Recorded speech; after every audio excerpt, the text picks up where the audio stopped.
Good morning. It's another cold morning. It's on this Tuesday morning, November the 11th. 2025. And here are your headlines for the day. Nearly every Republican senator and 8 Democratic aligned senators voted to end the government shutdown, placing Congress on a path to reopening the government later this week. It now goes to the House where it's expected to pass, or whatever it has to pass, and it's expected to open. President Trump demands air traffic controllers get back to work now, warning that anyone who does not will be substantially docked.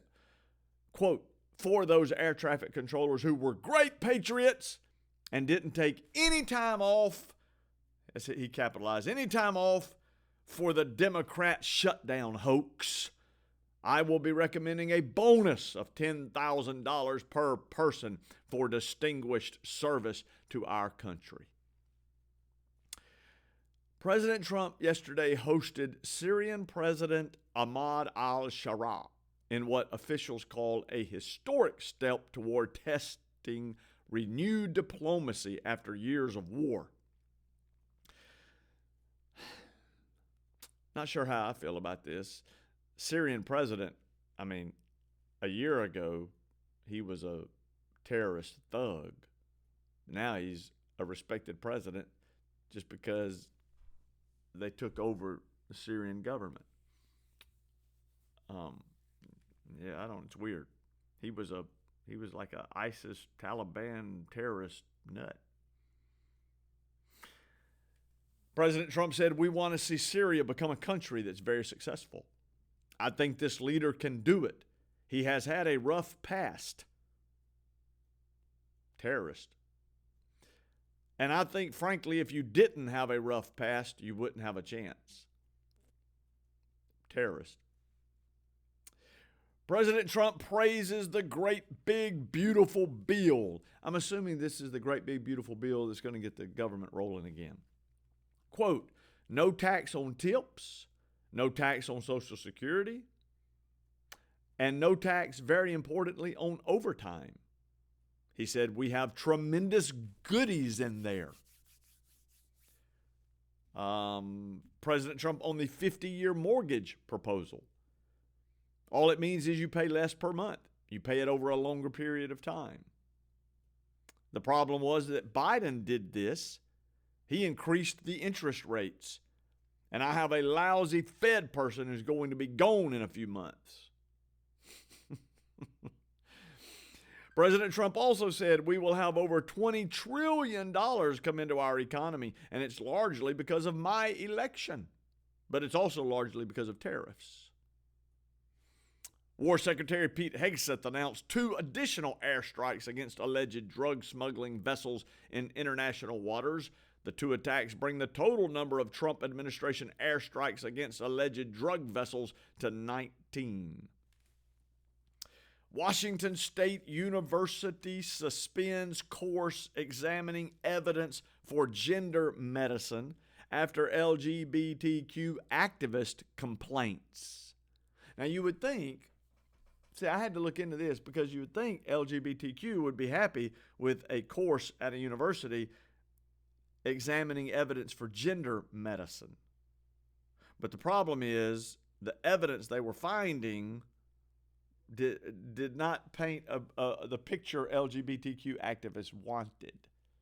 And so they complained about it and they shut down the course. It was not presenting the correct narrative.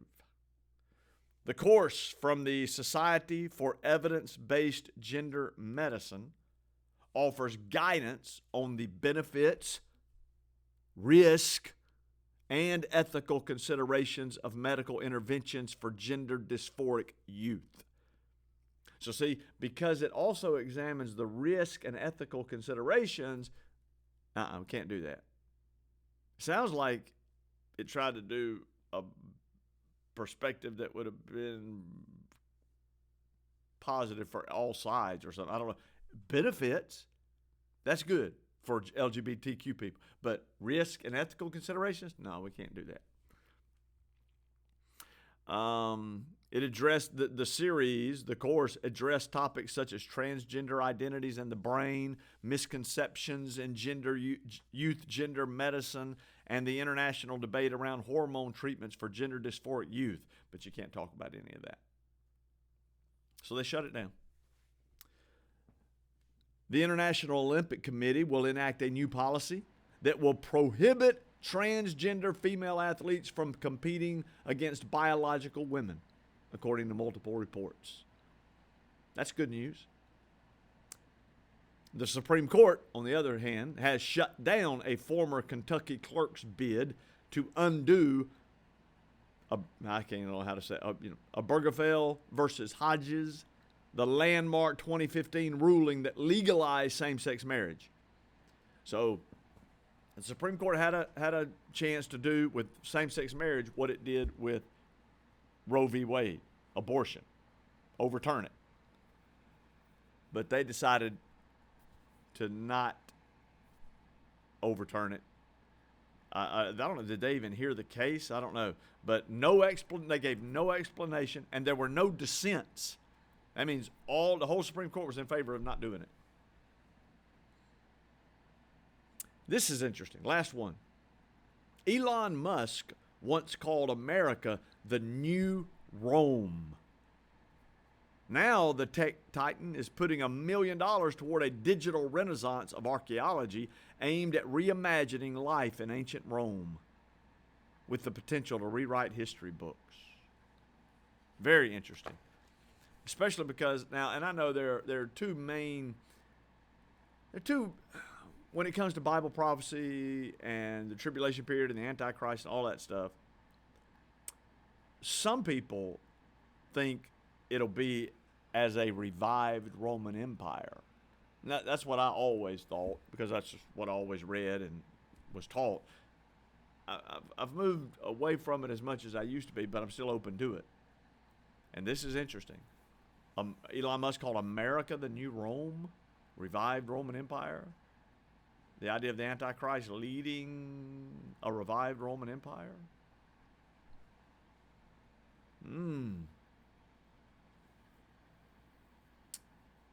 Very, very interesting.